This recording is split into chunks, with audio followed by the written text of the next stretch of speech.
আগুনে পুড়ছে হযরত শাহজালাল আন্তর্জাতিক বিমানবন্দরের কার্গো ভিলেজ। দুপুর 2:30টার দিকে এই অগ্নিকাণ্ডের ঘটনা ঘটে। আগুনের পর থেকে ফ্লাইট রাডারে বন্ধ দেখাচ্ছে বিমান চলাচল। আগুন নিয়ন্ত্রণে কাজ করছে ফায়ার সার্ভিসের 36টি ইউনিট, সঙ্গে যোগ দিয়েছে সেনা, নৌ ও বিমান বাহিনী। ঘটনাস্থলে বিপুল পরিমাণ আমদানি পণ্য মজুদ রয়েছে বলে প্রাথমিকভাবে জানা গেছে। রাজীব আহমেদ ও ওবায়দুল হক মারুফের প্রতিবেদন, জানাচ্ছেন মনিরুল ইসলাম। রূপনগর আর চট্টগ্রামের পর এবার ভয়াবহ অগ্নিকাণ্ডের শিকার শাহজালাল আন্তর্জাতিক বিমানবন্দরের কার্গো ভিলেজ। বেলা 2:30টার দিকে হঠাৎই বিমানবন্দরের পশ্চিম পাশে কুরিয়ার গেটের দিকে আগুনের কুণ্ডলী দেখা যায়। মুহূর্তেই তা ভয়ঙ্করভাবে ছড়িয়ে পড়ে। খবর পেয়ে দ্রুত স্পটে পৌঁছে ফায়ার সার্ভিস।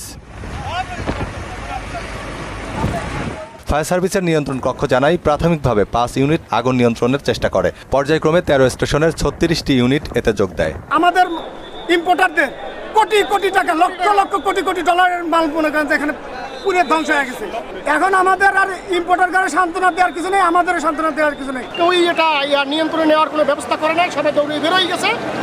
এই জন্য 10-15 মিনিটের ভিতরে সব ছড়াই। ওয়ালটন আবারও মিলিয়নিয়ার অফারে ওয়ালটন ফ্রিজ কিনে আপনিও হয়ে যেতে পারেন মিলিয়নিয়ার। কার্গো সেকশনের পাশের অংশে আগুন নেভাতে ফায়ার সার্ভিসের সঙ্গে যোগ দেয় সেনা, নৌ ও বিমান বাহিনী। ঘটনাস্থলে আমদানি করা পণ্য মজুদ আছে বলে জানা গেছে।